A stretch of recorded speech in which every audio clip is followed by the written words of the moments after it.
I think my favorite was objecting to the pictures at the crime scene as being irrelevant. Oh yeah, because we're stipulating to murder, right? Yeah. So we don't need, that's just prejudicial. We don't need those pictures in. I'm like, heck yeah. So I'm using that one.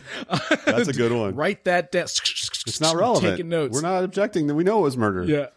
Yeah. Who knows, Judge? He'll be objecting about the murder weapon next. Well, now that you bring it up.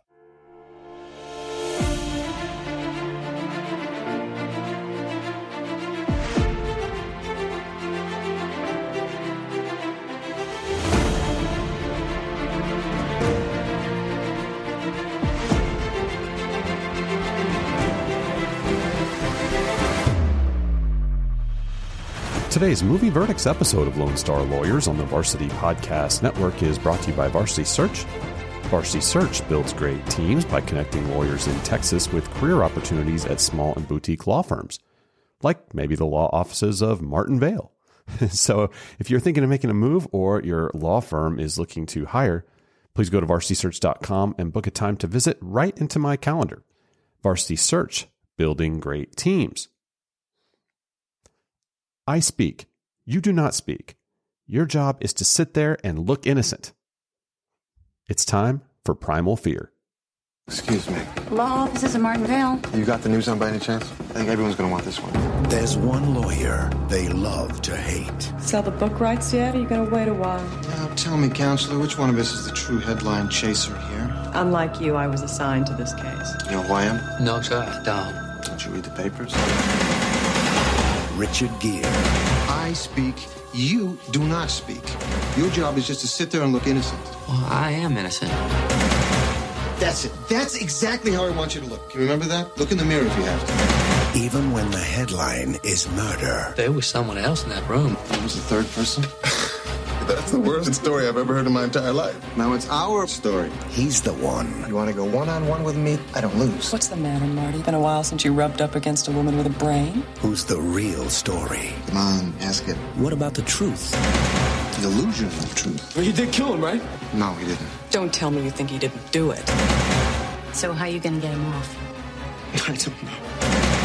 Objection, Your Honor. Next thing you know, he'll be objecting if we want to bring in the murder weapon. Well, now the chief brings it up. You're on dangerous ground here. You print any of this, I'll sue your ass.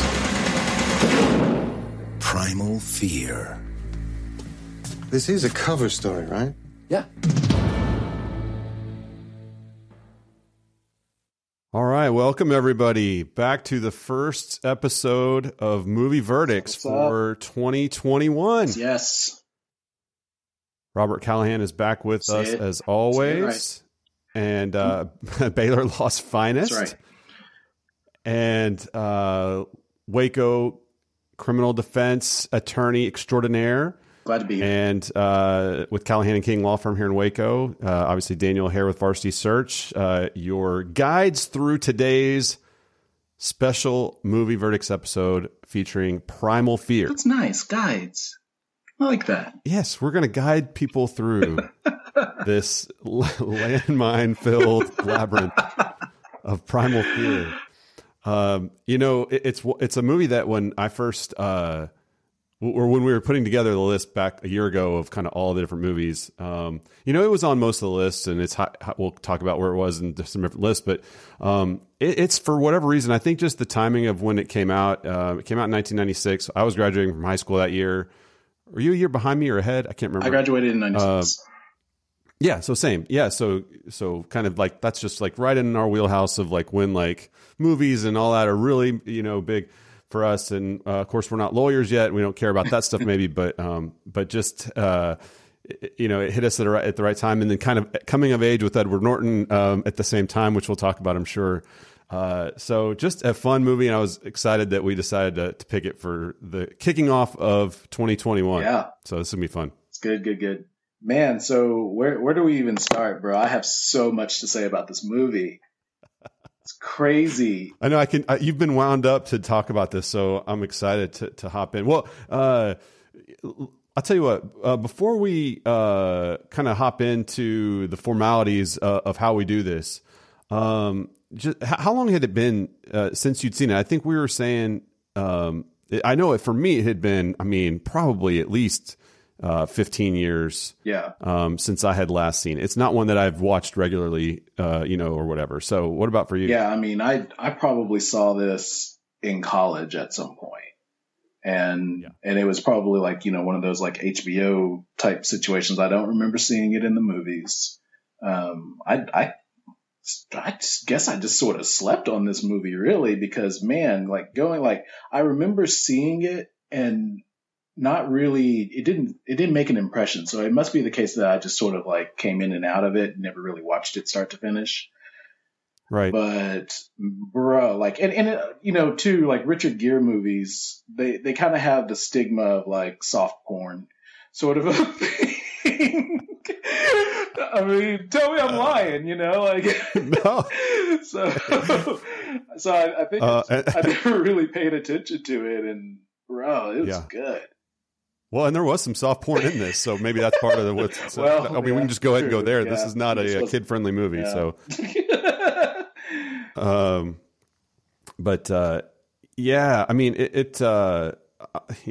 the things that, I mean, that jump out to me watching it back, and I watched it a few nights ago, and then I watched it again this morning, just making kind of the notes and stuff and trying just to make sure, think through all the things I wanted to say. Skipping certain scenes. Yeah.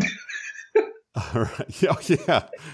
Well, the first time was watching it with my wife, so obviously it was fast forwarding through stuff there, and so I had no idea what was coming. Honestly, I had forgotten most of it. And the opening sequence almost is the violent scene of the murder, and which kind of almost takes you back a little bit when you first see it. But no. So I think one of the things, just kind of starting at light here, is. Last time we did Runaway Jury, and one of the things I said in Runaway Jury was how much it kind of reminded me of The Firm in the standpoint of the setting being New Orleans, and some of the music choices were kind of similarly, and so it just kind of felt like that in some ways. This one, it was about halfway through the second time watching it where I feel like I'm kind of watching The Fugitive. With Harrison Ford from like 2 years or 3 years before this, because it's set in Chicago. There's kind of a fugitive running scene with Edward Norton at the beginning after he kills the priest. And then it also just has some of the same music and some of the same characters, actually, a couple of crossover characters, which are very Chicago, like, and they're both set in Chicago. So, like, I kind of had some fugitive flashbacks as I was watching it, and that stood out to me for sure. And I know we're going to get into a lot of things related to your rights as a criminal, in terms of your as an alleged criminal in the justice system, and all of that, because there's a ton of that wrapped up in this. And I'm sure, I don't know if you want to touch on any of that now or wait until we kind of get to different places, but that was obviously a big theme in the movie as well. Yeah. No, we'll get there, but I agree. It did have the, maybe it's the pace of it. It's just like there was, it felt a little bit like an action suspense as opposed to just a drama suspense or that kind of a thing. Right. So yeah. Right. Yeah. Well, and then obviously we're, like I said, 1996. So if you haven't seen it yet, you need to just probably go and watch it and then come back and listen, because obviously on this show, it's spoilers everywhere, and this movie has a major one. So I'm going to just let you log off now, or put it down now.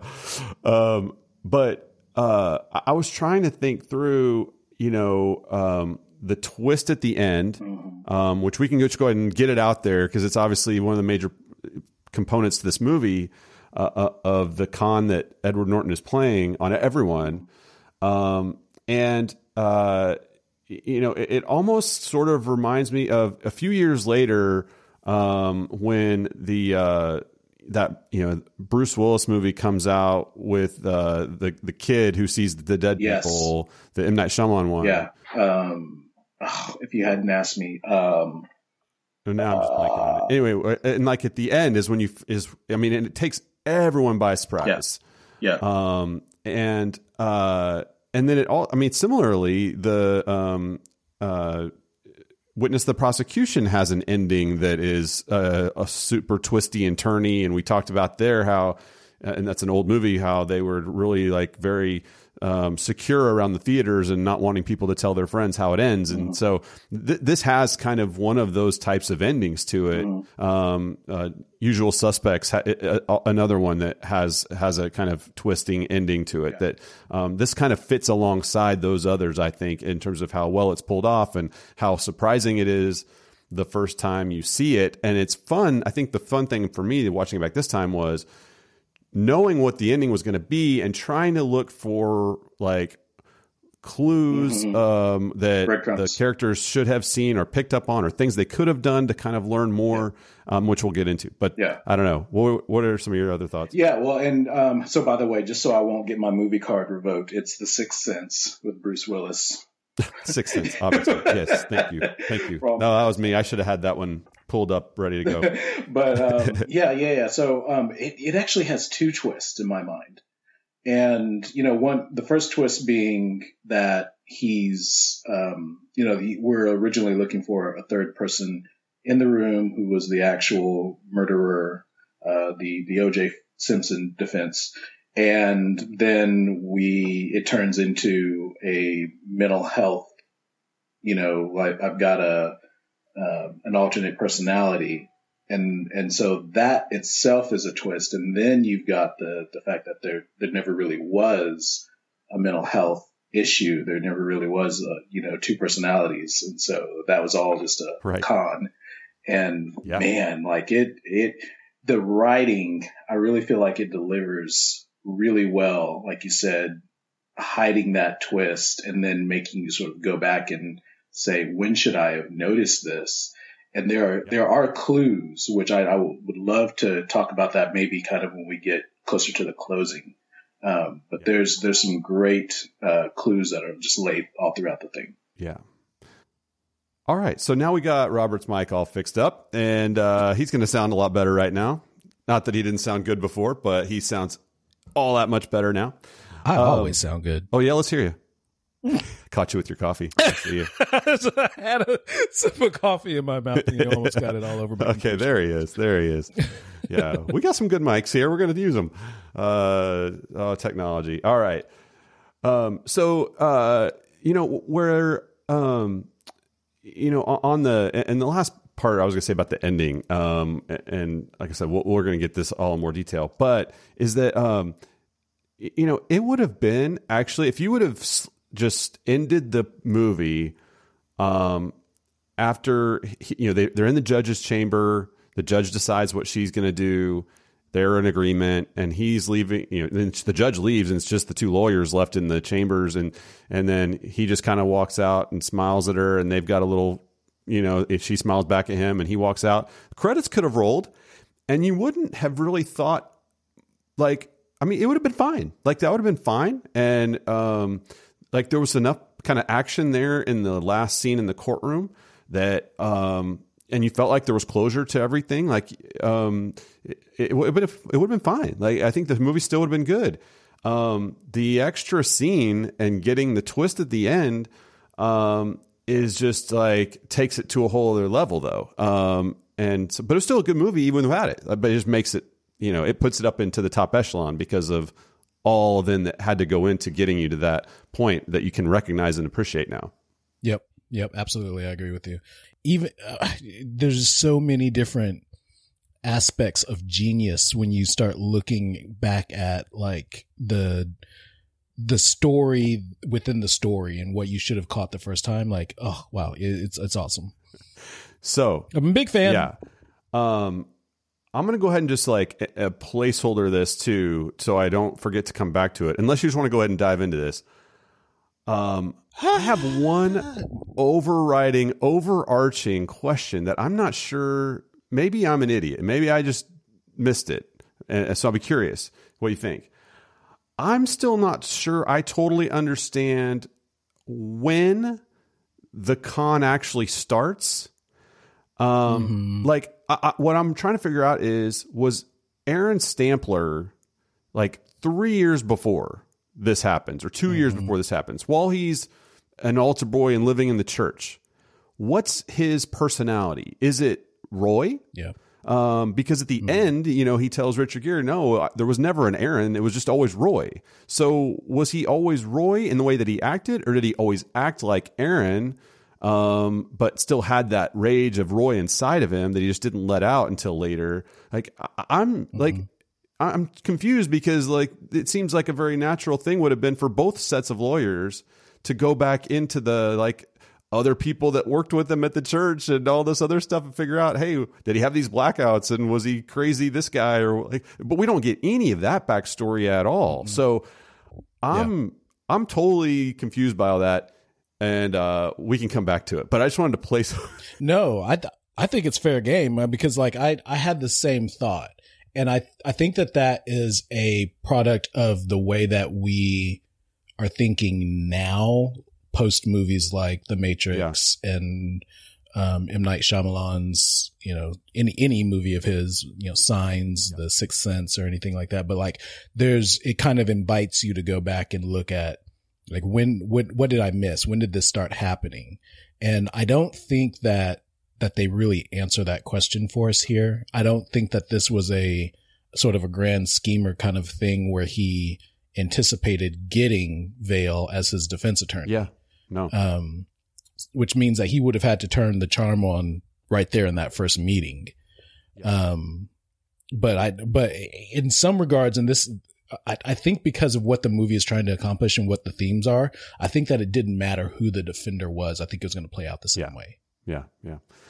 All right. Well, a few things to set the stage here. So I said it was made in 96. And it's funny. And I was texting you last night saying the cast in this movie is so deep. It's crazy. And even though it's obviously led by Richard Gere, who at this point in time, is still a high A-list actor. And not only A-list actor, but also kind of on the People's Most Beautiful People and sort of all that, and married to Cindy Crawford for a time, and just kind of living, that, or kind of has that kind of projection. You mentioned it earlier. It's like you're watching like soft porn when you're watching a Richard Gere movie. And that was sort of his thing. But having said that, and we'll get into him a little bit, but like the depth through this cast, all the way through is really something. I mean, Laura Linney has done a lot of stuff. And John Mahoney, who does a really good job playing the state's attorney, Shaughnessy, probably most known over the last 2 decades as Frasier's dad on Frasier, Martin Crane, but a career before that. I love Alfre Woodard in this, who's just done a ton of great stuff, and we'll talk about her a little bit. Frances McDormand is like just exploded, and particularly in the last 5 or so years. I mean, she won an Oscar for Fargo, and then she's won another one for 3 Billboards, and she's in another one this year that's supposed to be an Oscar, nominee. And then we'll have to spend quite a bit of time on Edward Norton, because this is his debut, and how he got the role and what this turned into was really quite a story. And so, I'll just start by on Richard Gere. I'll be honest. I have not seen American Gigolo. And I think I have seen Officer and a Gentleman, but it's been a long time. Those really kind of set him up as a major star in the early 80s. And then Pretty Woman explodes it all, which obviously a lot of people have seen that. And then I forgot that he also, because I haven't seen Chicago, which is another movie where he plays a similar character, supposedly. That's kind of the way it was referred to me. And it's on some of the lists for us for a lawyer movie. I don't know if it qualifies or not. We'll have to decide. But that's another one that he plays a similar character. I saw that in the research that he had was offered and turned down the role of Die Hard, of Bruce Willis's character in Die Hard. And I'm so thankful for that. What's going on there? I can't imagine. we all missed, can thank him for that. I saw a quote from Susan Sarandon that I thought was pretty apropos for him, which was that about Richard Gere. Richard's been in a lot of good films, but he's never been in a great one. And that I think is pretty fair. Honestly, I think that's pretty fair. He's never been nominated for an Oscar, although a lot of people thought he did like award caliber work here in this movie. What are your thoughts on Richard Gere? Just from a either I mean, he's kind of the gray man of Hollywood. You know, like almost anyone could be his role. I mean, he does great acting in the roles that he's in, but you know, I never think about, oh yeah, I want to go watch that Richard Gere movie, or let's go back and watch that movie that Richard Gere was in. You know, like he's just kind of an everyman. He fills a good role of like he can round, I think, anyone out. But he also just has like this force field of just kind of around him attached maybe to any project that he's on, where it's just like, let's get Richard Gere. Let's do that. Just, you know, his look is kind of like, I feel like, in some ways George Clooney kind of took his mantle, in like the 2000 range and ran with it in the sense of kind of like that. You know, he started to have the distinguished gray stuff going at an early age, you know, and it looked good. And then he was able to kind of play like the suave, cool. I mean, that's kind of Clooney in those, especially in those early years. But I think Clooney took it to a different level and has had a better run than Richard Gere did. But it's just, they're sort of similar in that way, in kind of the types of roles and what they kind of brought to it. I would say that the person that like stole his career is Antonio Banderas. It's like, I can do this too, but I do it with a nice accent. Yeah. On Alfre Woodard, plays the judge, Judge Choate. A couple of things I just wanted to mention about her. So, being from Oklahoma, I wanted to call out, she grew up in Oklahoma and Tulsa and went to Bishop Kelly High School. So awesome little Okie here. And you spent some time there as well. So we'll do a little Okie shout out to her. And then, also just, she's been nominated for, I mean, dozens and dozens of awards over her career, both on, movies and within television shows. So like Emmys for Hill Street Blues and LA Law, The Practice. So a lot of law for her.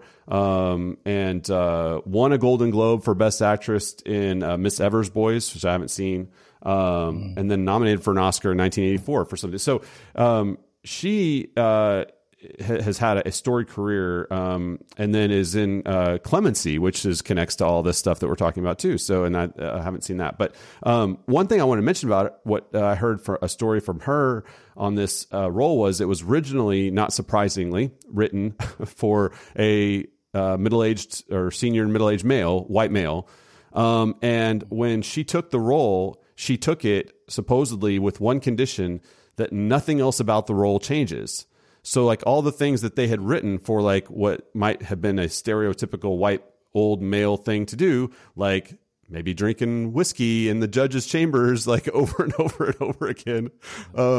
She was going to do it all. She didn't want anything switched. It's awesome. And so, which I thought made that character really fun and like interesting to watch. I don't know, but I thought that was an interesting story, and that she had done that. It's really interesting. So, you know, she's one of these actresses that I just don't think gets her due. Yeah. I'm going through her IMDb right now. She was in K-Pax. That was one of my favorite movies.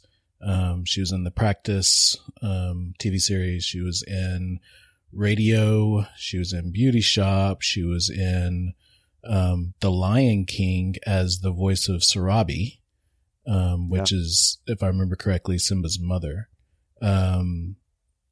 She's in the Luke Cage series. She's in the Empire TV series. I mean, she was in Captain America: Civil War. She was in Marvel Star Trek movies. Yeah, I mean, like she's one of those people that's like, oh, I know her. Who is she? And then like, but she just doesn't get enough due. And I saw her, and I was like, oh, that's great. She's in here. Yeah. I did think it was interesting that this is another movie, and it's probably the third one that we've had at least in our podcast, where the judge is a small character and they cast it as a black person. Yeah.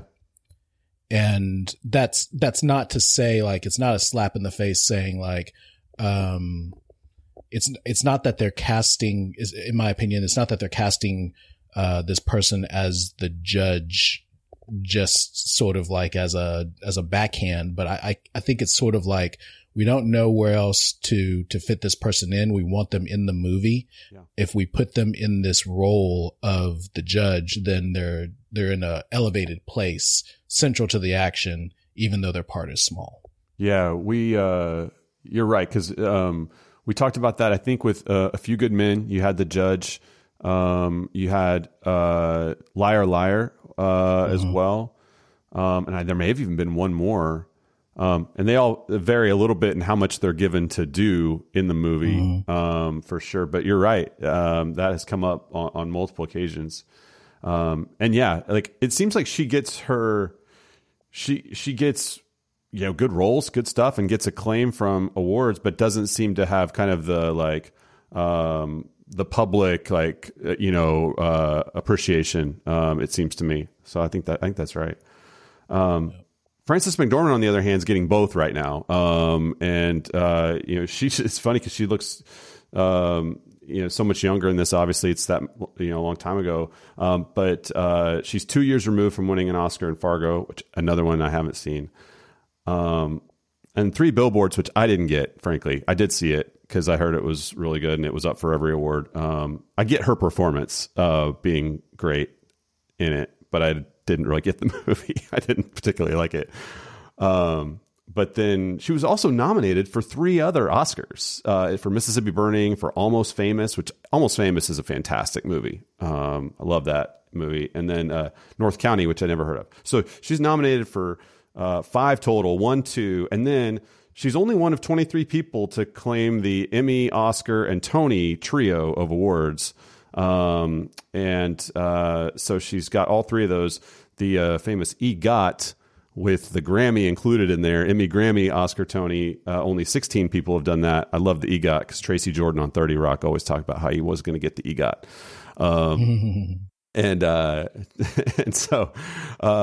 But Frances McDormand's got 3 of them. And then, Nomadland is a movie that was supposed to come out this past year that got pushed to 21 with the pandemic, but it's supposedly an award-winning movie. But anyway, she's on fire. So, but this is really kind of, and like I said, she'd already won an Oscar. She was already established, but this really, again, sort of pushes her up there. And then, okay, Edward Norton.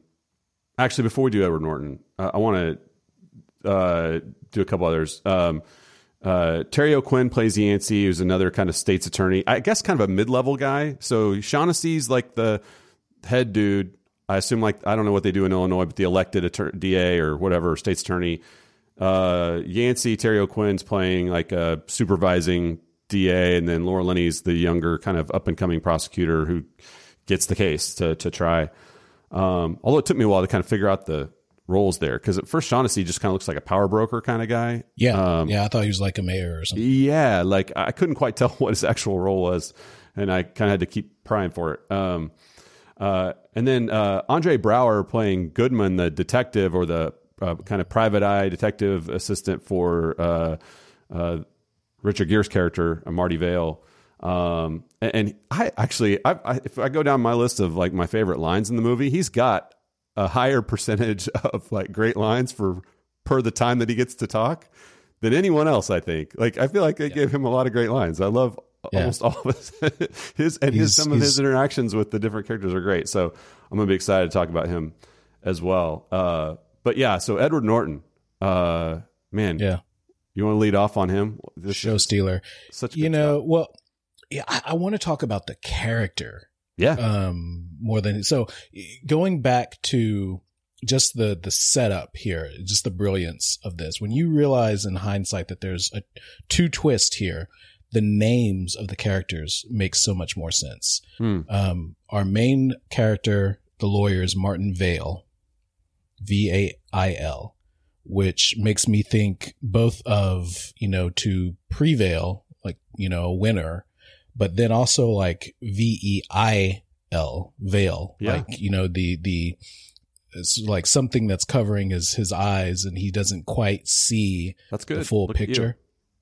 Right, man, I'm telling you, I'm going to put this student loan debt on this undergrad English major degree to good use, because anyway, well, this was a novel turned movie, novel turned screenplay, so would not be surprised at all if there's some more layering and some more of your English major tools and techniques used in the novel that we kind of catch in the movie, but I'll bet it's more played out and more filled out in the novel. Yeah. Next we have the prosecutor, her name is Janet, and it's only after the confrontation in her office with her elected district attorney, that we learn her last name is Venable. Yep. He walks out and there's a little plaque on the door that says Janet Venable. And Venable, you know, being defined as like honoring or like a worthy or deserving of respect or dignity, reverence, honor. So, you know, she's a venerable character. The sort of moral, it's funny, between her and Vale, there's a fight over who's the moral compass, but she, you know, finds herself in the position of believing that she's in the right, you know, place doing the right thing. And then you've got the investigator, his last name is Goodman, Tommy Goodman. Just good man. Yeah. And, and, I think those are all intentional. Yeah. I absolutely think there's a lot to that.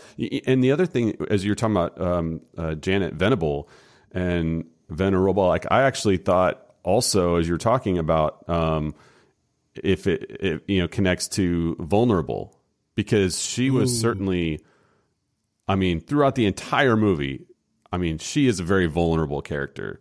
Yeah. Within her relationship with Vale, within her relationship with the other men in her office, within, obviously at the end with the defendant. I mean, there isn't really a point in the movie where she is not out there and at risk, and, you know, her career is always at risk. I mean, the whole thing. Yeah. So, no, you're absolutely right. Good stuff on the names there.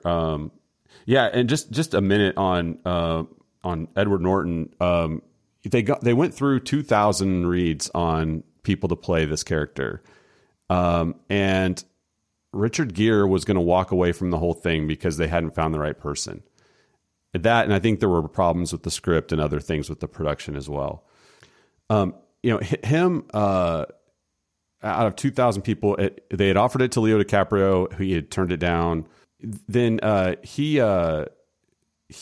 gets the role, his first ever, you know, movie role, and goes on from there, and then gets nominated for an Oscar in American History X, which is a terrifying movie that he does an amazing job in. And then Birdman as well, just a few years ago. And he's just in so many great movies. I mean, there's just almost like, just thinking through, like, I personally am a fan of like Rounders, with Matt Damon, and Fight Club and The Italian Job, and then he's in Marvel stuff like we were talking about earlier. Yeah. And he just had a huge career. And I mean, I just, you know, sometimes you just have to, you know, there's 2,000 people. He's one of them. I'm sure there were other talented actors, obviously, that tried out for it. He got it, and it sets up a career. So good for him. And good for all of us to get to enjoy it. I mentioned it was novel turned screenplay. William Dale wrote it, the novel, and then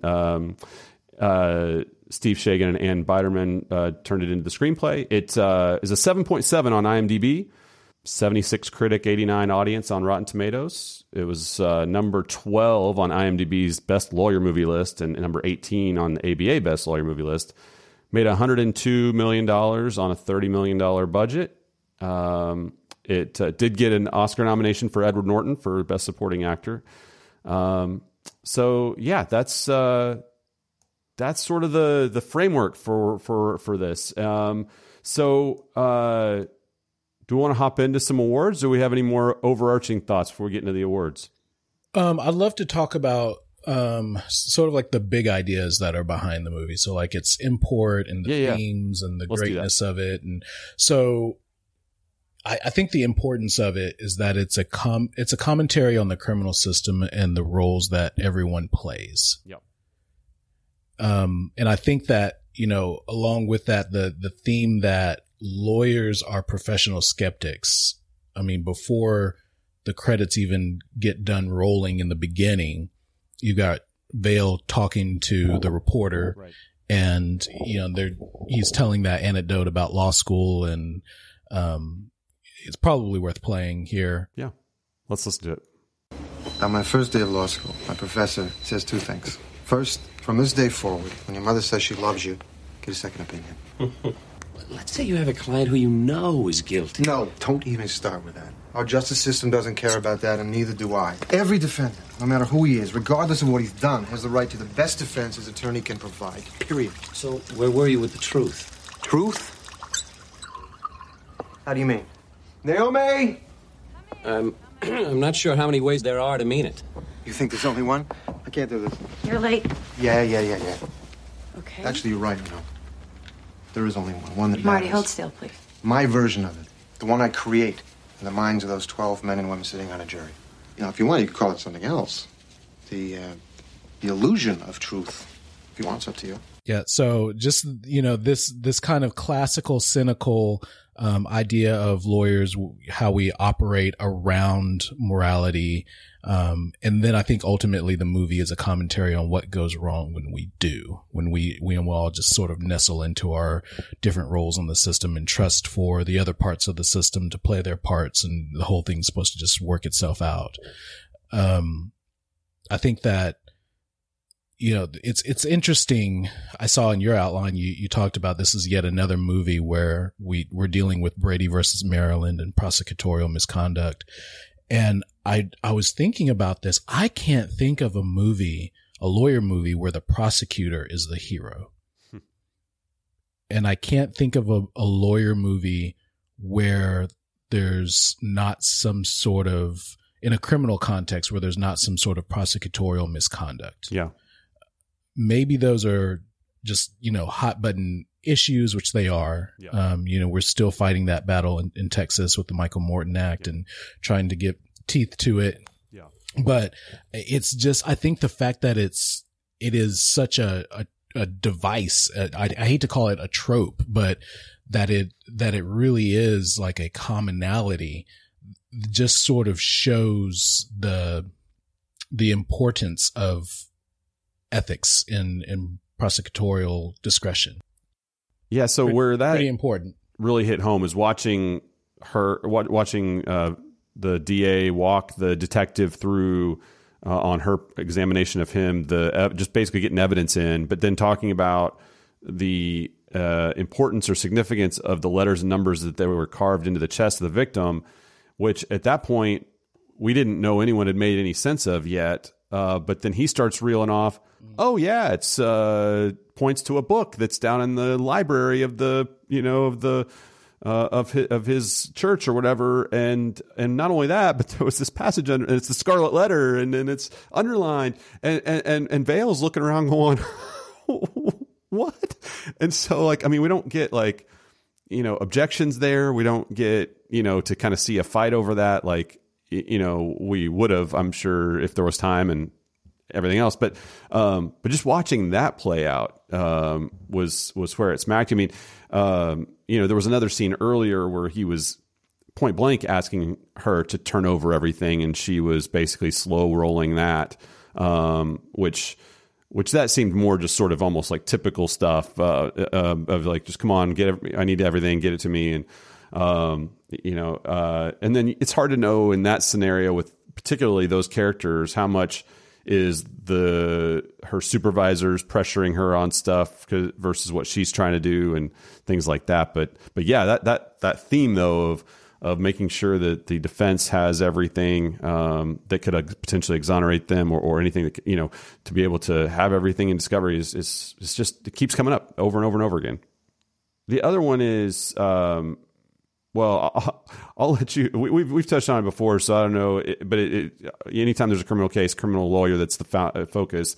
The kind of the moral dilemmas facing the criminal defense lawyer, and how, I mean, the whole that it starts and ends almost with really his character development, Marty Vale's character development of kind of the freewheeling, high flying, fancy, attention seeking lawyer telling the reporter all the reasons why he does what he does and how he does it and why he's totally fine with it and everything else. And he ends, and I thought it was very poignant. He ends the movie walking out the back of the courthouse instead of out of the front to go talk to the cameras, which he had just won a big case. Yeah. He would at the beginning of the movie he would have gone out and talked to the cameras.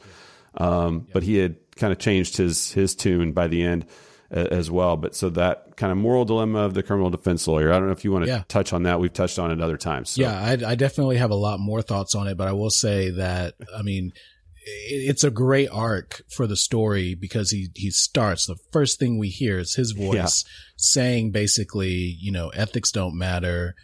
Don't ask me that BS question about how can you represent the guilty? It's not about that. And then, we see him doing his thing. He's, impressive, and he's on the magazine cover and all that other stuff. As the story develops, he actually gets to a place where the guilt or innocence of the client does matter to him. And he actually asks the client and confronts him. And that's what leads to Roy coming out, right. to play.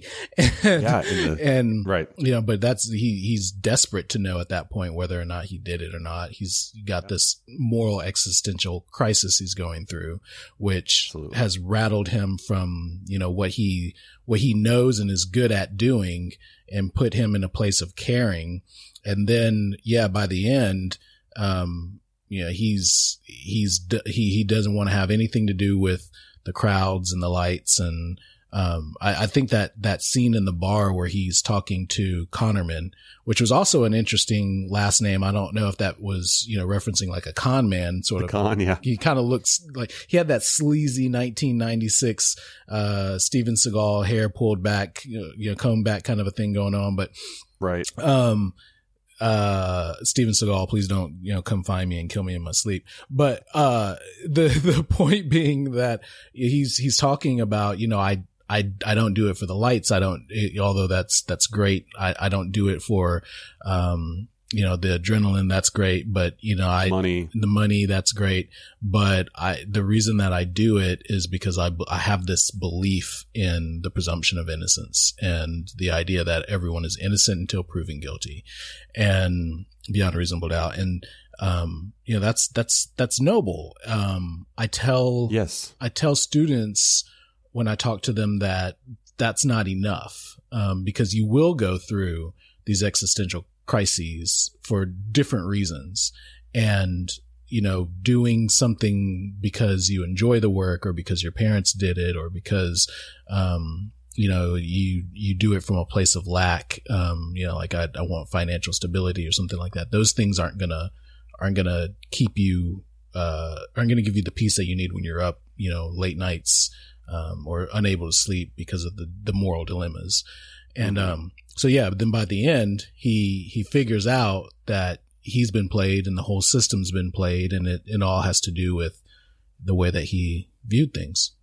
Yeah. And it seems to me too, like the distinction between, believing, having a core belief in the presumption of innocence and the requirement of the state to prove its case versus believing that your own client is actually innocent. Because he allows himself to believe that here, and while others around him in his own office, everyone else is saying basically, no, like he did it. And it's funny too, because like this could easily have gone a different way where there was some third guy. And if it was that movie that they wrote, Vale would be the only sane one, the only one that pushed hard enough, the only one that was there for that defendant in that case that was able to get the truth out, even though everyone was doubting. And so it's not that. So it's just there's a lot to balance there, and you're going to miss sometimes. Yep.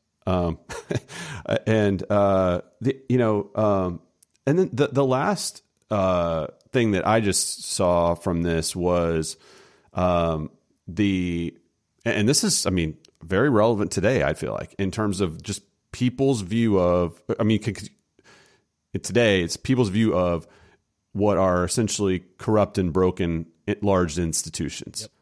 So, you know, here it's the kind of, you know, old guard city of Chicago apparatus with the Catholic Church, with the justice system, and all kind of mixed in together in a lot of ways. Yep. You know, we still have a version of that happening now, in a lot of ways too. So, watching that play itself out and the way they're all connected, is tough. And, to me, that was, I mean, you had what seemed to be, it's funny enough, the way it plays out in the movie is Vale goes after Shaughnessy on the stand, the state's attorney, to establish a motive for Shaughnessy to kill the priest because of the land deal that the priest pulls the church out of and costs him a lot of money.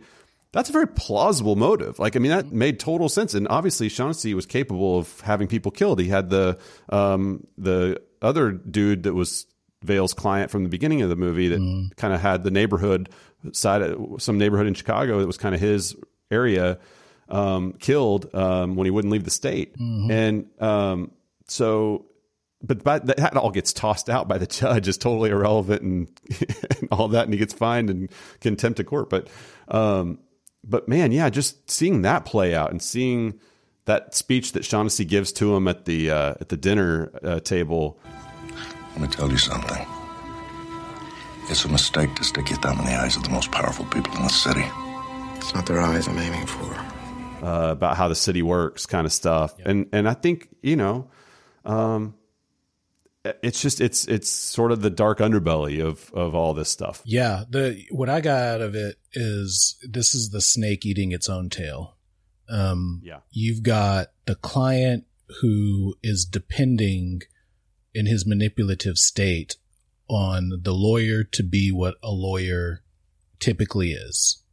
Right. You know, like an impartial, you know, morally, I guess, independent, I'm saying this wrong, without moral qualms, you know, operating, around morality. I don't care whether or not you're truly innocent. I don't care whether or not, you did it or not. What I care is what the state can prove. You know, he's counting on that. And then the doctor is trusting the client to be what he says he is when she's evaluating him.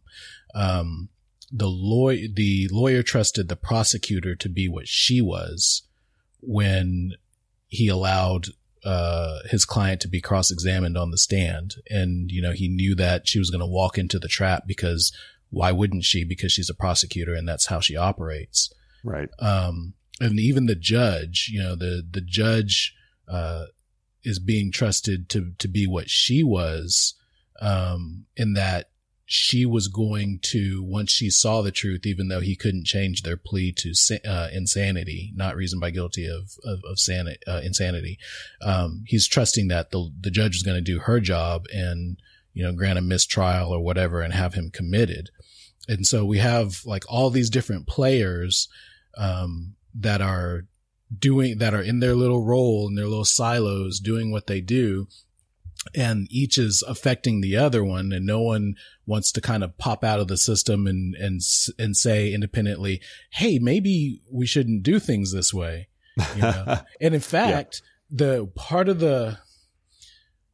there's an interesting pivot point here, which goes to your comment about Venable earlier, which is like, she's feeling pressure from the boss, both political and career pressure, to do what she's supposed to do in the machine. And, you know, it's only if she had broken the mold of, you know, this is my job. I'm a prosecutor. Your job is to defend. It's the only way out of that cycle. When it's presented, there's a point where what we think is the truth about Aaron is presented in such a way that she has the discretion to do something different. She could make this into a life without the possibility of parole case instead of a death penalty case.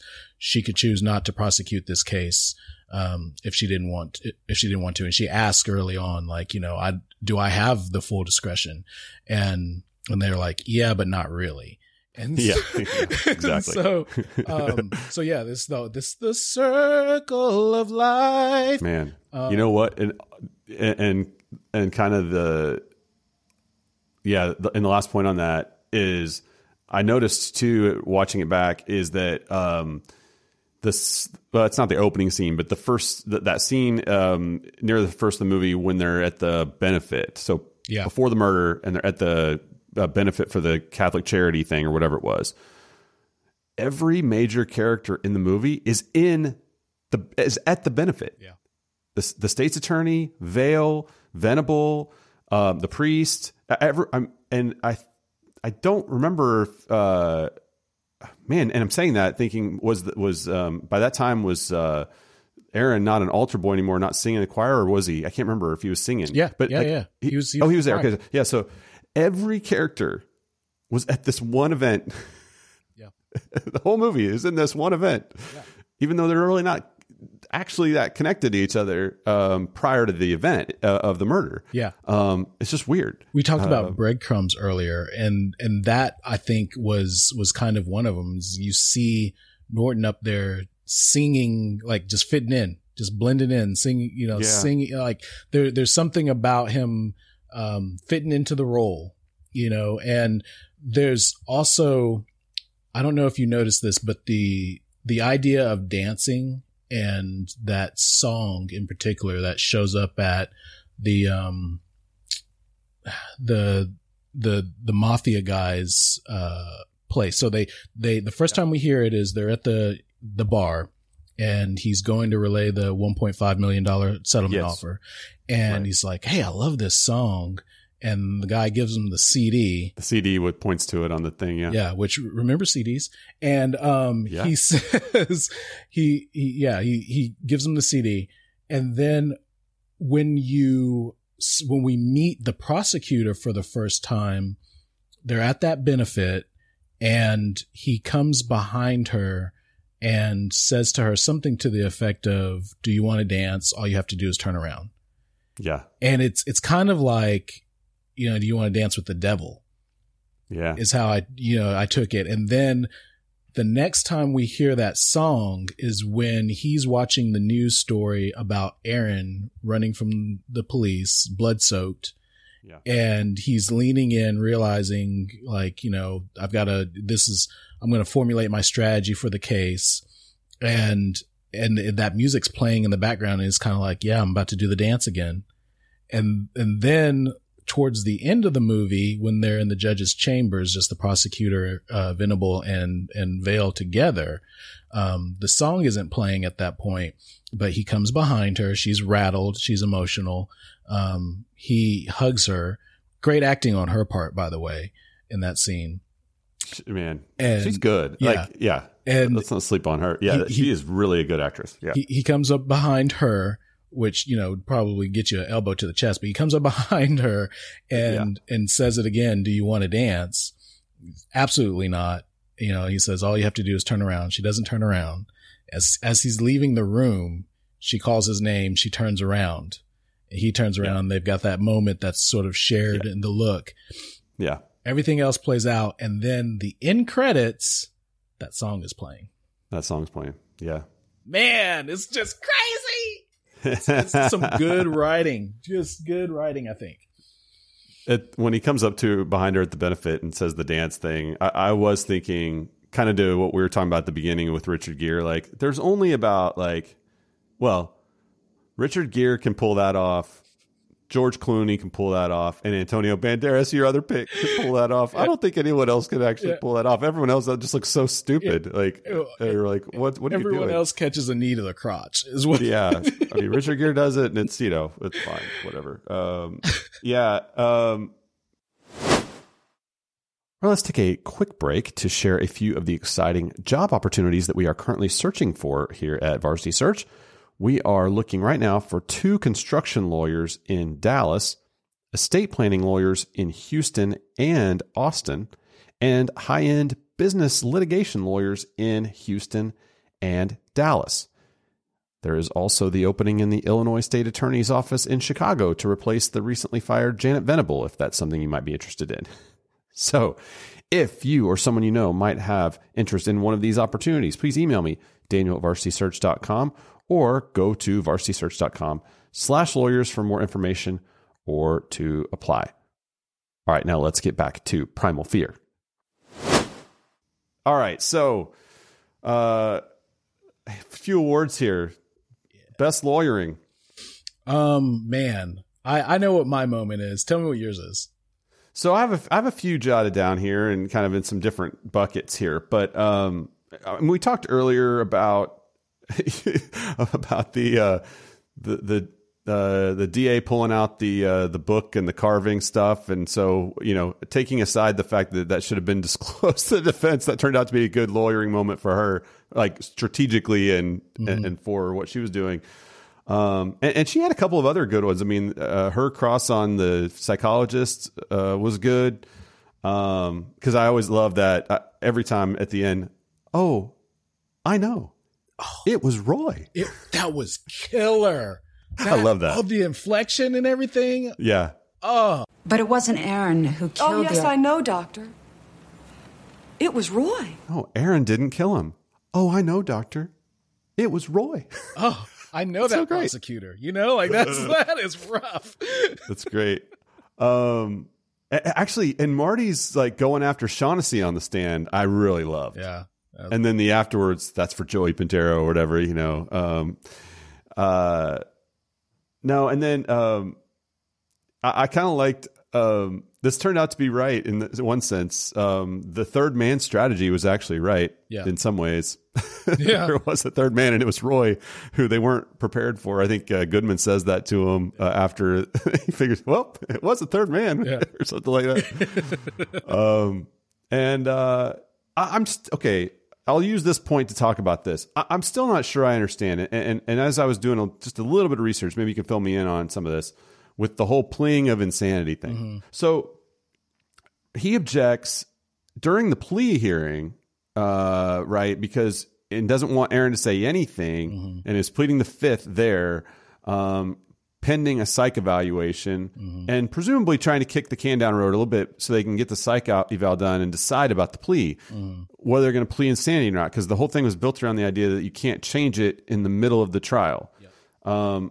As just casually, quick glance around, that didn't seem to be factually true, like in our normal system, like that you can change the plea to insanity at some point if you need to or want to, whatever. I don't know. I'll let you talk about that. But that was a key component to this. Like, obviously, once he became aware of his, multi-personality or whatever, that would have been the play, was to switch it to insanity, but he couldn't, the way this was set up. But just that lawyering, though, of trying to, and they kind of do a little thing later about it between the DA and him about how that was a great move or whatever. But, anyway, I don't know.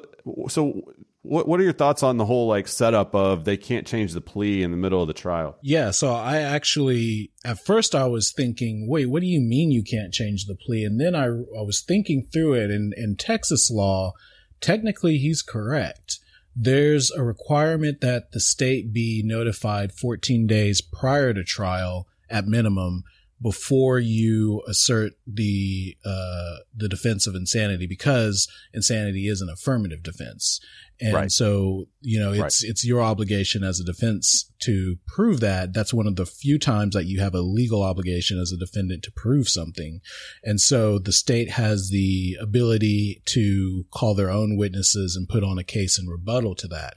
So I think that it's probably more a mechanism for the movie, because in reality, if the court were to see that there was a mental health issue that legitimized the claim of sanity or insanity, and that information only became known to the defense mid-trial, probably what a judge is going to do to be on the safe side and avoid being reversed on appeal on a death penalty case, nonetheless, is declare a mistrial and allow, to try it again without jeopardy attaching. And then that way, if the defendant wants to plead insanity, he can do that. Okay. That makes sense. And I thought it was weird too, because I think if I'm recalling, like, the judge essentially wasn't, I'm trying to think through it now, but the way I remember thinking about it is the judge didn't grant his request there to get the time for the eval of the client, of the defendant, which I thought was strange, because, like, if you don't get that and then don't allow him to plead insanity, how can you do that? And then, like, seems like that's a very appealable thing but I don't know. Yeah. All that's to say, that was actually, that was a key component of the strategic, moves that Vale made throughout the case, because that was kind of handcuffing him on what they could do. And then once they did figure out he was crazy, trying to figure out how to get it in without changing the plea, which became an issue later when he's got the doctor on the stand and the judge is giving him a little bit of leeway, but not much, to go down that road of getting the doctor to say stuff like Roy and multiple personalities. Yeah. Bro, but he got it in. Yeah. Yeah. And that might be a best lawyer moment, but I just getting it in, but I'll tell you, getting it in. I'm a little disappointed. I thought that there was one correct answer for the best lawyer moment. It is Martin Vale questioning Aaron on the stand. He grabs the microphone, grabs that mic, and then starts provoking him, and there's no sound. Whoa. He just grabs that mic and is like, come on, don't be a wimp. Come on. Be a man. Be a man. And I just thought that was so slick. And then, it's just the way he's playing them both ways, and no one's picking up on it is just smooth. It was well done. Later, no, absolutely. And later, Aaron or Roy, whatever, when at the very, very end, he was saying, man, I knew exactly what you were doing. It's like we were dancing up there, dance again. Yes. Yeah. And you could just see at that point, Vale's about to just throw up in his mouth, as he realizes what's happened. But he's right. Aaron's right that he gave the signal. That's what we needed to do there. And he did it. Yeah. This is so good. Yeah. No, I absolutely. So no, so my favorite was probably the DA on the doctor with the Roy thing. But that's a good one too. Yeah, absolutely. Good cross. What about best objection?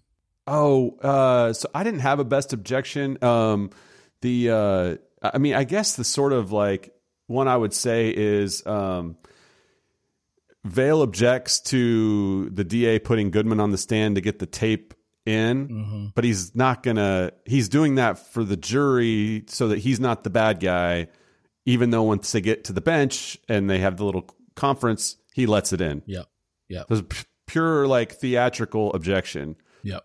He wants it in. He doesn't want to object. He gave it to her to get it in, right? Mm-hmm. So I'd say that's the best objection. But I don't know. What about you? That was a good one. I had a couple other nominees. One was pleading the fifth at arraignment, like you talked about, which it's a really small, ultra technical point. In Texas, you can enter a plea of not guilty at the arraignment and then still assert, the defendant can actually speak and assert that plea. And then later on, make a claim of insanity. I think that a good, let me walk that back. I think that it gives opportunity for the prosecutor to claim that he was competent or he was sane at the time. If he is the one that articulates that, I understand the nature of the charges and I plead not guilty. Right. So, but I liked that. I think my favorite was objecting to the pictures at the crime scene as being irrelevant. Oh yeah, because we're stipulating to murder, right? Yeah. So we don't need, that's just prejudicial. We don't need those pictures in. I'm like, heck yeah. So I'm using that one. That's a good one. Write that down. It's not relevant. Taking notes. We're not objecting that we know it was murder. Yeah. Yeah. Who knows, Judge? He'll be objecting about the murder weapon next. Well, now that you bring it up. Yeah. Oh man. Yeah. You know what? And actually I got confused. There was, just do this real quick. So move on. But I got confused a little bit on Marty's strategy. At one point, he's asking, on cross of the police officer, or maybe it was the detective, or maybe it was the doctor for the state about whether it could have been multiple people that stabbed him. Like, could those have all come from one person? Yeah. Couldn't another person have also, done? And the way it made it sound was like, now he's arguing that there were more than one person actually, more than one person was involved in killing him. Whereas up to that point, and really everywhere else, like that was never the strategy or the thought. It was always, it wasn't Aaron. It was another person, a singular other person. The idea of there being multiple people attacking the priest was never really a thing. And so that was a confusing deal. I actually kind of got thrown off on that one. Yeah, but it's a little, if at the risk of being arrogant or sounding arrogant, I feel like it was a little sloppy from a strategy standpoint. It was a little bit of you throw everything up against the wall and see what sticks. Right. Because there was the defense of there was probably a third person, which I thought was their best defense prior to the psychic break. And then there was the defense of this was essentially a hit job that was performed because of corruption. The DA had let this guy walk before on some inappropriate touching and things like that. I think that was more about blaming the victim than it was trying to provide an alternative theory of innocence. And then finally it was, this kind of sanity hybrid, which was pretty slick because he wasn't offering that information. I mean, he wanted to argue sanity, but what he told the judge is he wasn't offering it for mental state in terms of sanity. He was offering it for I forget what he said in response to the objection, but it was pretty well articulated. Yeah, I thought that the best judge moment came right after that, though, which was she says, "I'm going to give you a short leash," and says, "Yeah, okay, great. I'll stay within those confines." And then she walks by the court reporter and says, "Write down that he said that." And then when he crosses the line, oh my goodness. So this, I think actually the best judge moment is he's pushing the line. She doesn't want him going too far on this examination. Right. And she gives him this stare. Yeah. Oh yeah. Bro, that's the mom stare. That's the we are in church and I can't snatch you out of that seat right now, but you're going to get it if you don't cut it out stare. That's the, I don't know how many times I've been traumatized before the spanking came after that stare. That is man, I had to pause. I had to pause the movie, stand up, walk away from the couch, go to the kitchen, just have a drink of water and just think about some things before I was triggered by that stare. So, one of my favorite judge moments. So we can do the Chamberlain Haller Award for best judge moment. Actually, I think my favorite one is actually I've saved it for the highlighter award for the best line, but I think one of the best lines in the movie is hers, and she says it to Vale after the Shaughnessy incident on the stand, and she says, "You better start representing your client and stop representing yourself." Mm-hmm. And I thought that was probably one of her better moments. I didn't really know why she's having him in there in chambers without the DA, but that's a whole other question. We'll leave it there. And then and I've mentioned it once before. I don't know if you noticed this. She's got a drink with her every second that she's in the movie. Not always an alcoholic drink, but when she's she's brings a glass of water in to the first one hearing, and then the second time you see her come in and sit down at the bench, she's got iced tea, and then and every time she goes back into chambers, it's pouring the whiskey. She's got all those glasses. She's pouring the whiskey. I mean, she's drinking something in every scene. And my favorite, my favorite judge moment actually is when they're all in there together after Aaron attacks the DA. She gets 3 glasses out. She pours 3 glasses of whiskey, and she gives one to the DA and one to Marty, and he waves it off. And she just, people can't see this at home. It's on video, but she just takes his and pours it into hers. Yeah. she chugs. So the judge is just like, putting them down. The life of a judge. Like the drinks are just getting progressively stronger as she goes through trial. Yeah. But you know what? And then after she declares like what she's going to do, like dismiss the jury, we'll just do a bench trial. And then I'm going to put him not guilty, insanity in 30 days, whatever it was in the, for evaluation, takes off her robe. I'm going home. Mm-hmm. Like very business as usual. Like there wasn't just an attack in her courtroom from the defendant. Like this was just like her, thing. And it made me think about Marty's line to the reporter at an earlier point where he says, talking about why he left the DA's office to go on his own, like what's the career path? It's to be a judge, and what's wrong with being a judge? Why be an umpire when you can play ball? Yep. And like when I watched her hang up the robe, walk out, and then watch the two ball players still sitting in her chambers, just like exasperated and just like, in shock still and whatever. That at least in the way it portrayed it, was the difference kind of between being a judge, being one of the two lawyers there. And it just lined up exactly with what they had said earlier. Yeah. So I thought that was interesting. That's great. Yeah. Some of my favorite lines for the Highlighter Award. I love Richard Gere talking about, I sell the illusion of truth. Yeah. They're talking about what's the truth? My truth, the truth that I create. Yeah. That's good. Before we get to that, let's do the Aaron Brockovich Award real quick of the investigative discovery work. We've already talked about the DA finding the book and the thing, and that's this is supposed to be by a non-lawyer, but there was the detective that discovered that. So I'd say that's up there. And then on the defense side, really Goodman tracking down the dude in the house, and then ultimately with Vale, but tracking down the friend to figure out about the existence of the tape and the sex stuff with the priest and all that. That was really another kind of key discovery moment. Plus, he gets to deliver it to the front door and then put on the stand to talk about it. Yeah, with the DA. So, those were mine, and then. Well, I'll let you say if you have any, and then I've got one other to kind of cross against this all with this award. Yeah, that was the best investigative work award for me.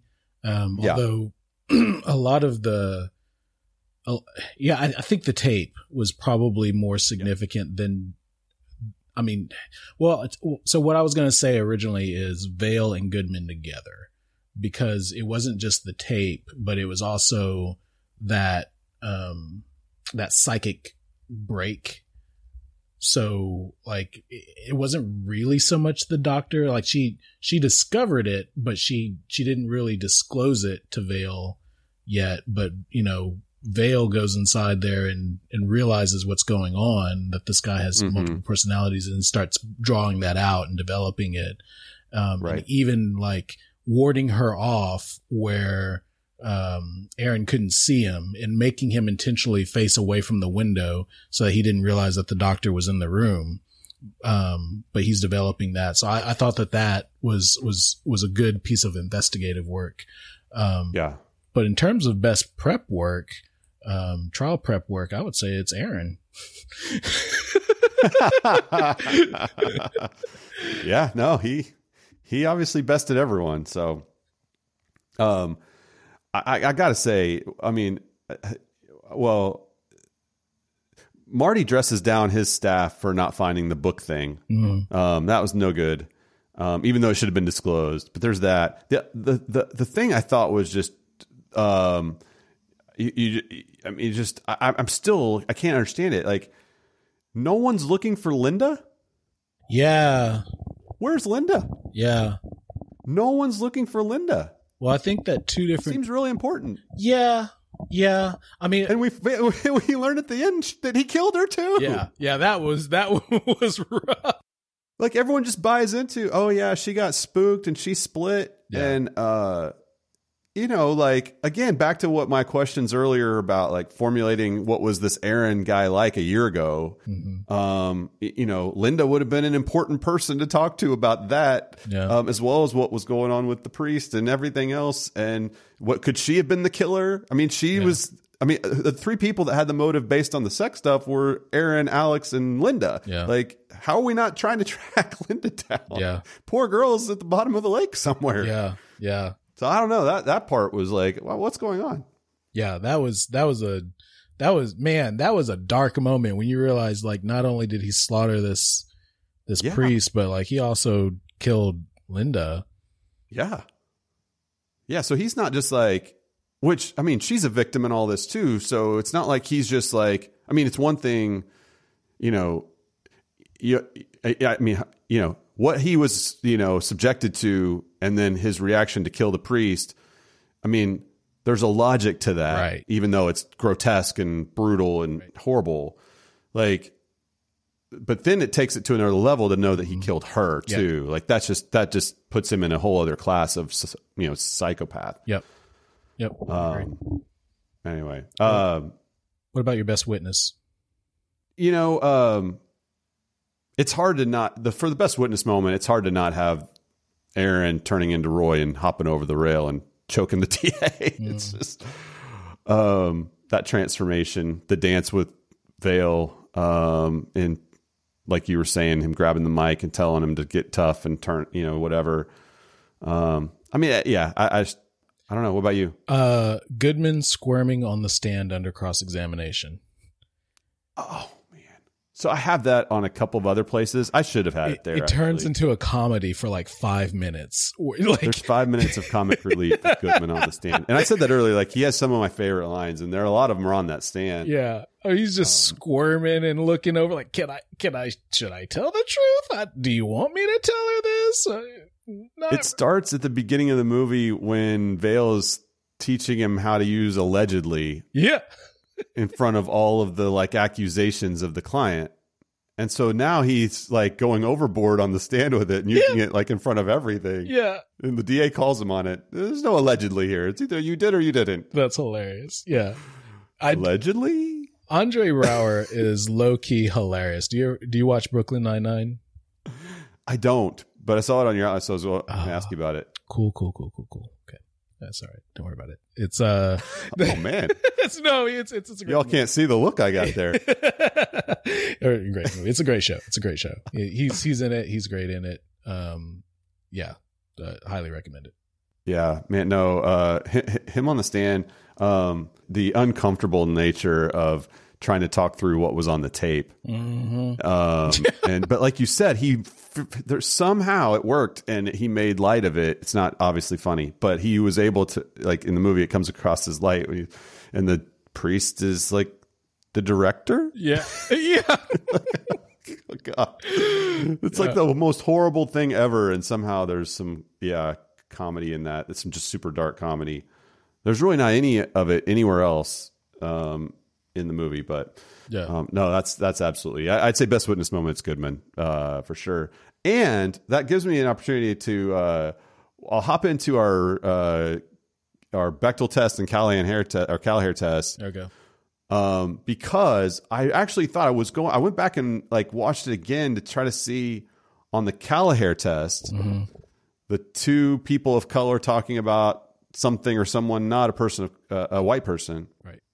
But we have the judge and we have Goodman. They're on the stand, they're together, but they don't never talk to each other. I even pulled up the screenplay. I went and looked to make sure. Like, come on. Come on. I did. You were trying, man. You were looking for the best investigative work award. I was trying to earn my Aaron Brockovich stripes today, and I got nothing.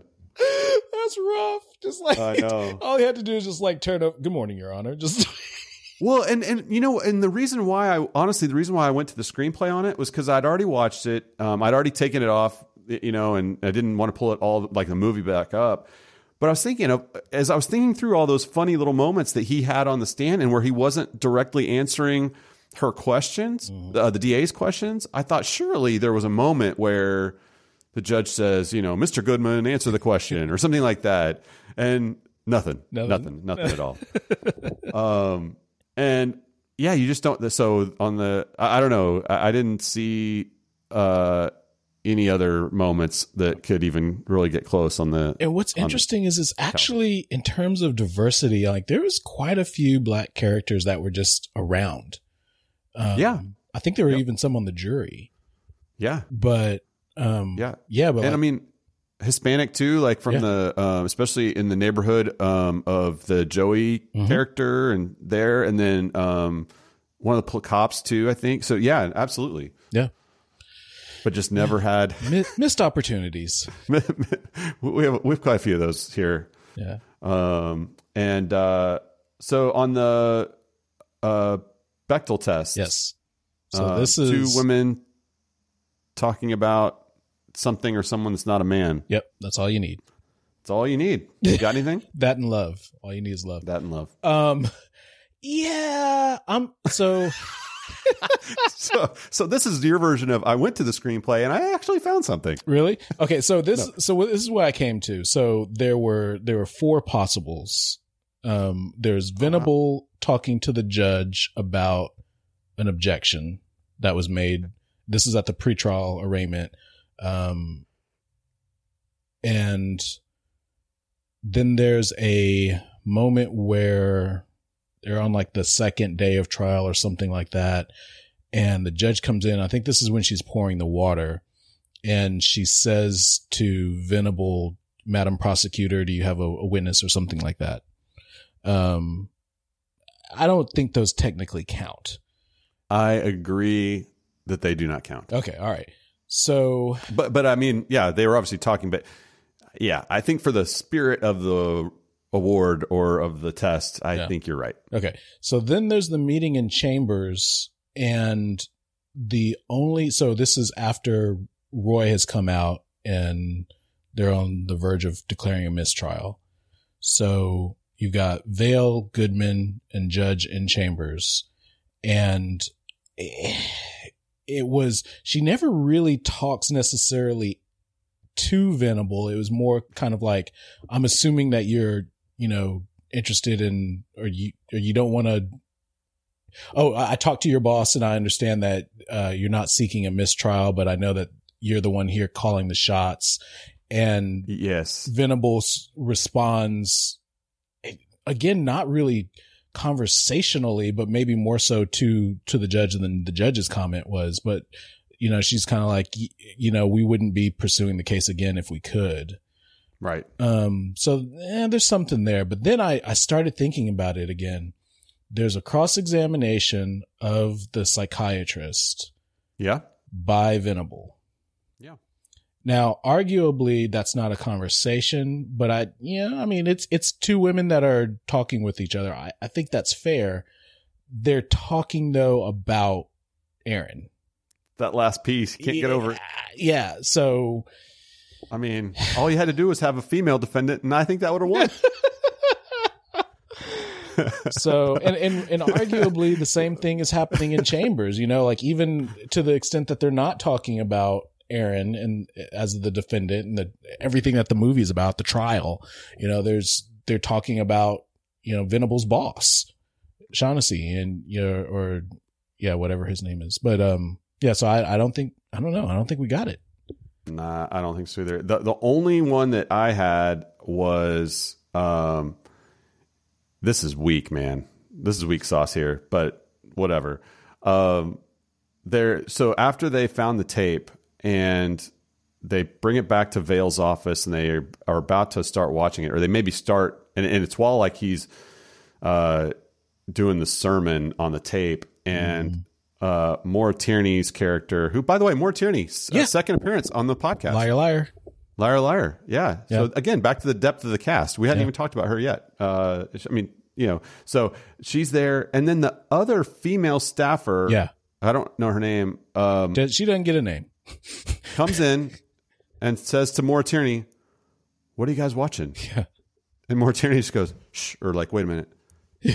That's it. Yeah. Which, by the way, is one of like 3 lines that Maura Tierney got in the movie. Yeah, no, she got yelled at by Richard Gere, and had a very, very few lines, but she was there a lot of times. But I think I'd say it's a fail. ultimately. I can't really count that one. That was just kind of the best I had. That's rough. Yeah, no. Best juror moment. We didn't have. I didn't have any. No jury really. I mean, we had a jury, but there was no jury selection in the movie, and there was really no interaction with the jury at all. Best client moment. Man, that's a hard one. I think that, a good candidate is Aaron on the stand, being Aaron, both under direct and cross-examination prior to the point he turns into Roy. Just, being the guy, the aw shucks kid from Kentucky. It's very believable, very likable. The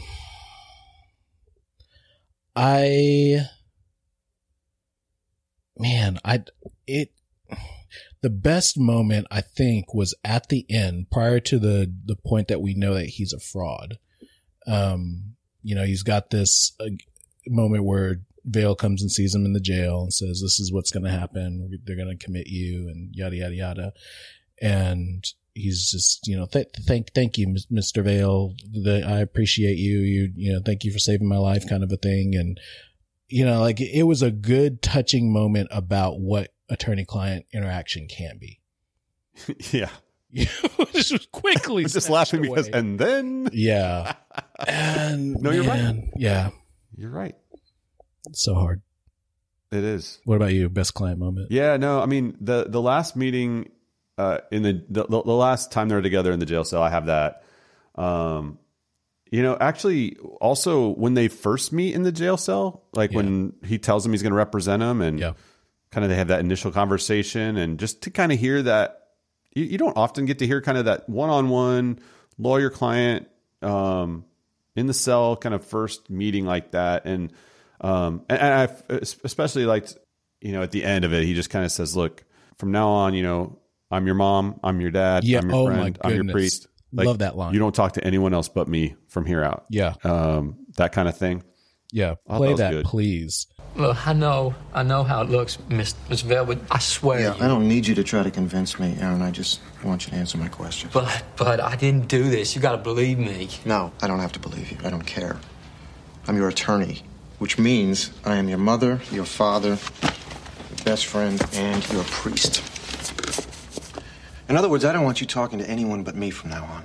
Not the cops, not the press, not the other guys in the cells here, nobody, without my permission. You understand? Yeah? Yes, I do. All right. Now the important stuff. What's your suit size?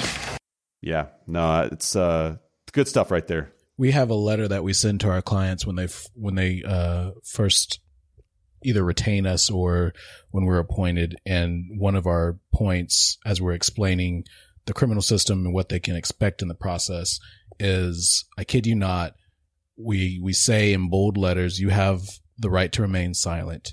Use it. Just don't talk to the police. Don't talk to your mom, your dad. That conversation's being recorded.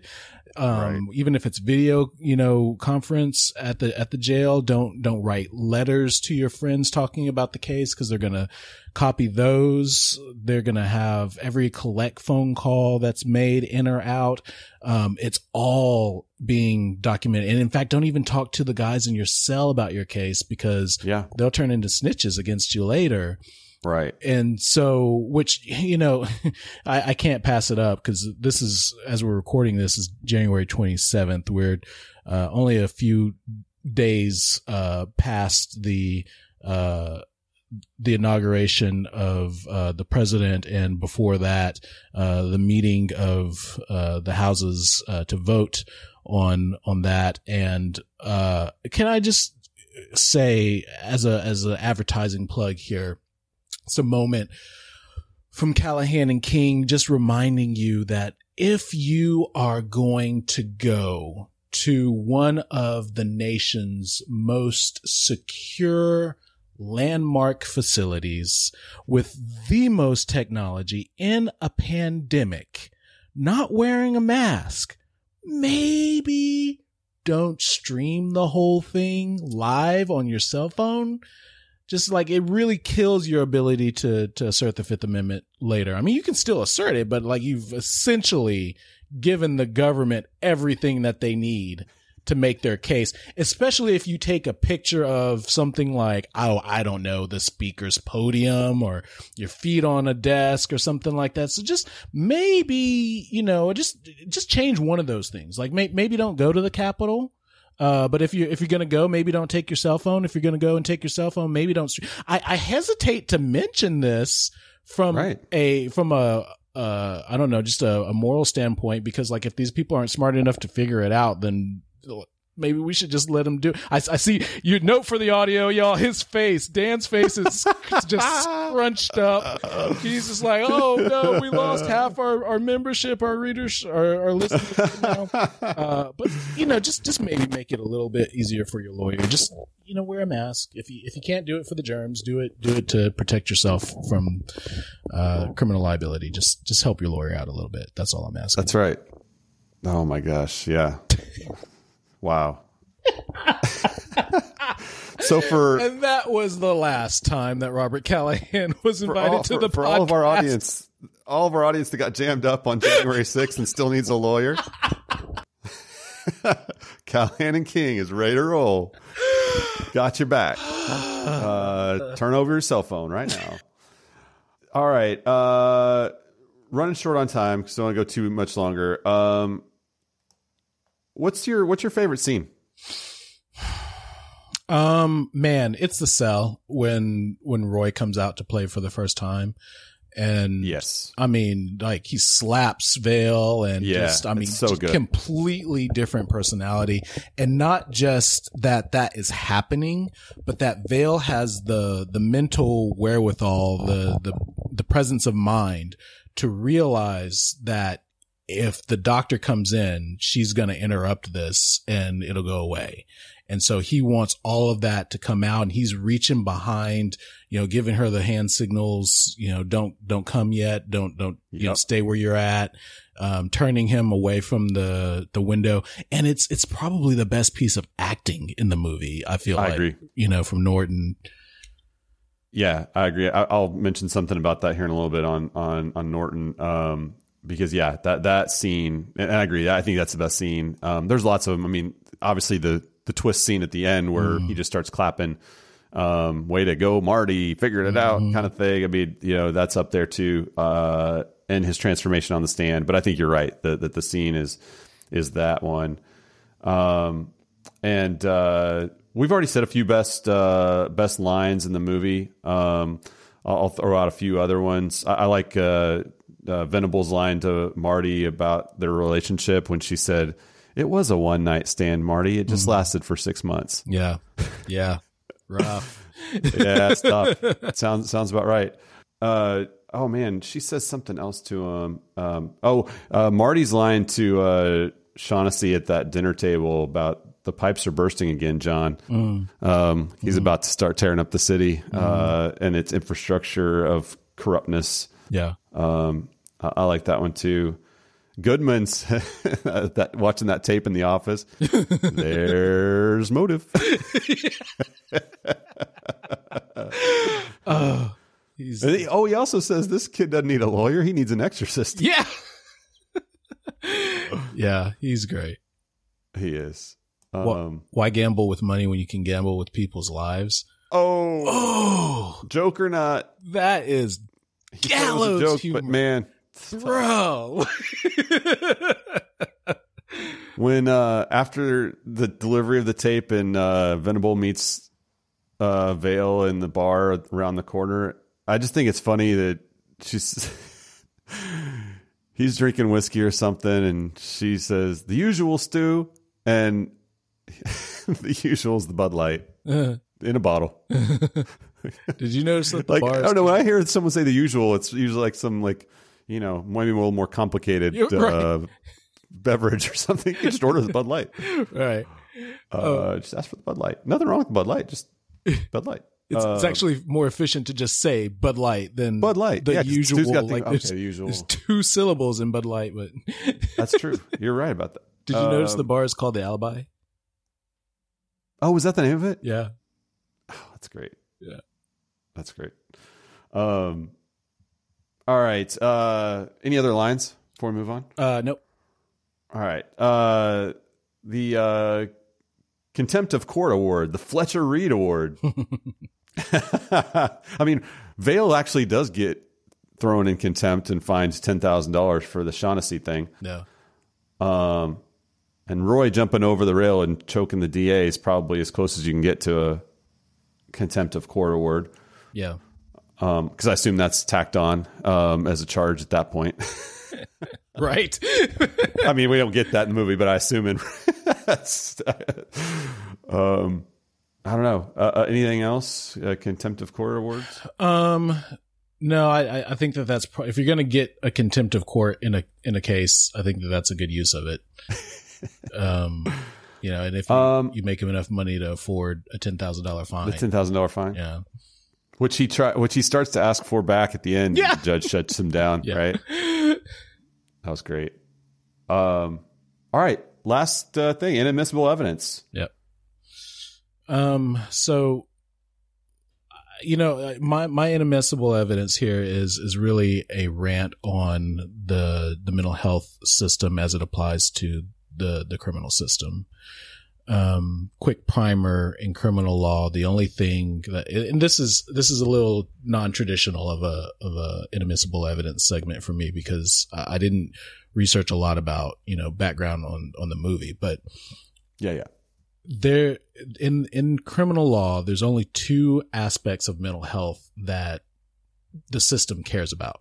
One is sanity, which is whether or not you had the mens rea, the guilty mind, the ability to form the guilty mind, at the time of the crime. So if you were sane at the time of the crime and then you go crazy later, that doesn't count. That's not good enough. So then the other thing that the system cares about is your competency, which has to do with your present ability during the critical phase of like, you know, the state making its case against you. You know, they've indicted you or they've arrested you. They're proceeding on the charges, or they're taking you to trial, or you're in trial. It's your ability during those critical, confrontation periods to understand the nature of the charges, you know, what's going on around you, who your lawyer is, what his role is, your ability to understand, your rights, your constitutional rights, like the right to testify or not, and the right to represent yourself or not, who the judge is, who the prosecutor is, who the jury is, like who your lawyer is, like what they do, what their job is. Those are the things that the justice system cares about and nothing else. And this is so frustrating for me because there are so many clients that fit somewhere else. They don't fit in those boxes. And so if you have someone that was sane at the time of the offense and they currently, as we're proceeding to trial or we're in trial, they understand who the judge is, jury, prosecutor, defense attorney, understand their rights, understand the nature of the case and the charges. They understand all those things, but they think that there's a pink elephant over in the corner of the room that they're hallucinating because they're insane now. And that elephant is keeping them from being able to take the witness stand or keeping them from being able to counsel with their lawyer effectively and ask questions because it's distracting them. Like that's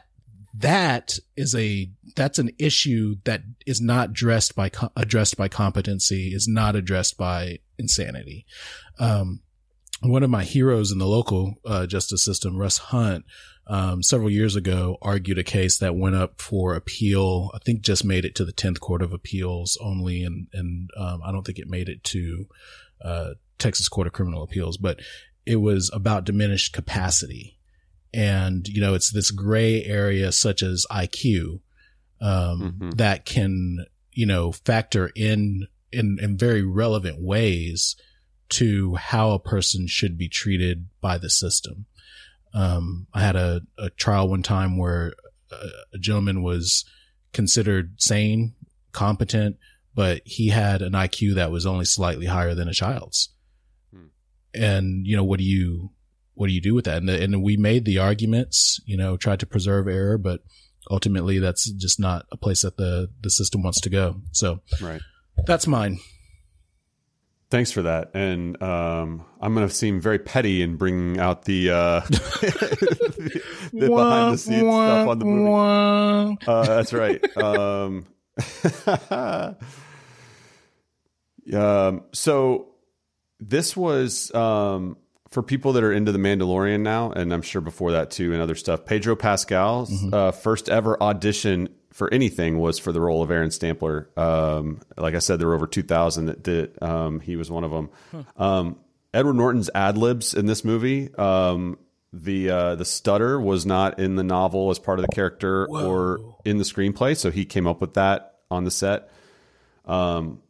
Shoving gear into the wall and, you know, going hardcore on that physical stuff that you were talking about before in that scene where he first comes out as Roy to Vale, that was ad-libbed. And so Richard Gere's expressions are all like kind of real reaction to him doing that. And then the slow clap in the jail cell at the end was an ad-lib from Norton. What did you just say? What? You told me you don't remember. You black out.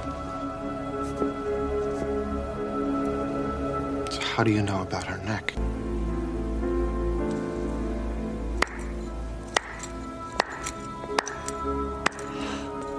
Well, good for you, Marty. I mean, those three things right there, if they're not in the movie's not as good. No, right. Those three things are huge pieces, I think. I mean, and they focus in the camera on those hands. You know, he starts. Yeah. Way to go, Marty. Man.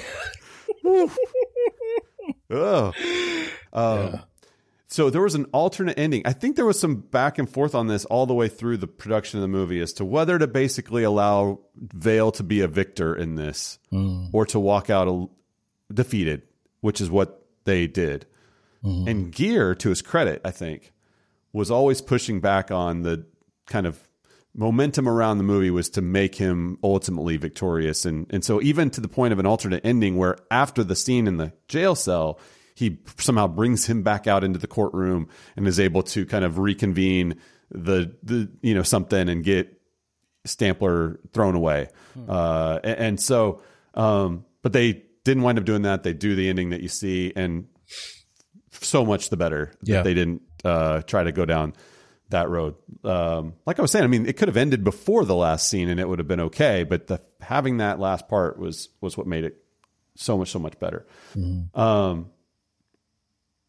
Yeah, I think that's all I had. I mentioned the Fugitive echoes, the echoes of the movie The Fugitive earlier, and so I had, and that was something that was in the research too that I didn't know about until later, but I noticed it while I was watching, so I was interested to see that come up as well. But all right, so I mean, you know, we kind of talked about this at the beginning in terms of the overall themes about you know, Brady, Michael Morton, discovery, and, you know, getting stuff over to the defense still is an issue, still is important 25 years later.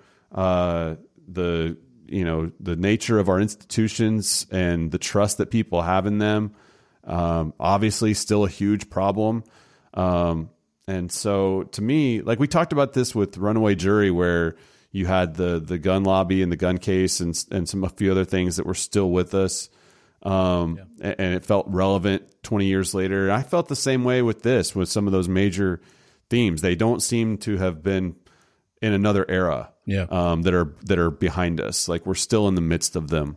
And so, I mean, so it makes for, in some ways that's disappointing that they're still with us, but at the same time, it makes the movie still relevant and good to go back and rewatch. So, I thought it was good to go back and see it again. Yeah. Not just that, but the issues surrounding mental health in the criminal system, and the deeper theme of the movie about, you know, who are you going to be as a lawyer? You know, are you going to just check a box? Because there's, in terms of our code of ethics, the system says there's nothing wrong with saying, I don't care about the guilt or innocence of my client. I only care about what the state can prove. I do what I do. I don't have any moral hangups. And there's some very important, pieces that those aspects play in the system. Right. But on a deeper level, we have to know why we do what we do. Yeah. And I've plugged this book before. I'll always plug it. It's called The Lawyer's Calling, and it talks about the struggle that lawyers have and how do you represent the guilty. And the point that the book ultimately comes to, and I'm paraphrasing it, so please read the book as opposed to just taking my word for it, but it's not about how you do it. It's about why you do it. And I think that this movie shows how important that why is. Because, if you see your client just as another case, and everyone is siloed, the system's going to do what it does, and it's going to lead to some sort of injustice. But when you really, delve into your client's life and you try to have a holistic approach to representing them, and you realize that you're not just representing the client, but you're walking with them through what they're going through, then hopefully some of these things that would lead to injustices otherwise come out, and not just as a defense attorney too. I mean, as that applies for prosecutors and judges too. If someone's trying to game the system, maybe you can't really weed that out. Maybe there's no good lie detector for that. But you have the ability. You're not in Bale's position where the wool's pulled over your eyes. Right. So that's my argument. And I love this movie because of all the different themes that it touches on. Yeah. Yeah. And it does. It hits on a lot. So with that said, gavel time. All right, listen, we got to talk about these gavels. Do we need to reset everything somehow? Do we need a fresh start? Maybe a 2021 list? What I've decided that way you don't on. have to. Okay, so for those of us that just joined, Robert has snookered himself up against the wall here with gavels, because my first gavel rating was like a 97 or something like that for My Cousin Benny. It is something ridiculous. I don't have it up right now. So I everything, it's really hard to get to 100 after that. I think we got to a 98. Don't think I'm not going to go pull the audio when I warn you about this too and slide it in here. You wouldn't do that to me. I know you wouldn't. No. And roll the footage. So this is what I've decided is that this is more like a Rotten Tomatoes score for me. So it's not so much a ranking where only one person can get 100, and so everybody else has to live by the curve. Thank you, Baylor Law School. Oh yeah. It's more of just like these movies are in this caliber, and so. And I've pretty much wound up there too, I think, in the way I think about it. Yeah. Okay, awesome. Because I'm going with 100 here. Whoa! This movie. How about that? Is for what it does, and for the twist and the little details, even like, not having shoelaces in the jail cell because prisoners might harm themselves or somebody else with them. I mean, I think this is the best thing that we've seen. And the acting is, and the writing and the directing is just phenomenal. So that's where I'm at. 100. He's going 100. I'm all in. Wow. Look at you. That's awesome. Yeah. So I think I'm like you in the sense of how I've thought about these rankings over time, and really, and as I've, looking at the others that we've done, and they kind of fallen into like basically, 2 or 3 categories of movies in terms of the caliber and all of that. So, with mine being tiered a little bit lower than yours. So I went with an 89 for this one. What? I know. Well, but see, like I was saying, like mine is sort of tiered differently than yours. So like for me, that puts it in like the My Cousin Vinny and witness for the prosecution land, which actually, it's funny. It tracks a lot like with witness to prosecution in some ways, kind of twists and turns and some of the stuff. But still, you know, for me at least, not at the level of really just two. Hamilton and A Few Good Men are still the two that are kind of sitting alone at a different strata. So, but I really do like this movie. It's so good, and definitely worth seeing again if you haven't seen it in a while, or maybe you haven't ever seen it.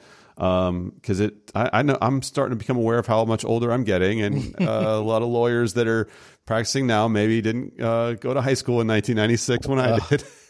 And so, when this movie came out, but it is worth going back. There's so many actually really good 90s legal movies. It's just a good era for them, it seems like. So, encourage people to go check it out. Yeah, thanks, Robert, for doing this. This was fun. Good kickoff to 2021. Yeah, if people have recommendations or requests for a movie that we should do on here, shoot me a note, either on LinkedIn or Daniel@varsitysearch.com. Be curious to hear from people what they want. What's up? You're on Twitter too? At Daniel Hare on Twitter. Yep. I'm at R. Callahan Waco on Twitter. Callahan Waco on Twitter. You can. What's the Facebook that people are using for you now? At R. Callahan Waco on Facebook as well. So there you go. There you go. All right. Robert, thanks for doing this. It was fun. Thank you. Thanks, everybody. Bye.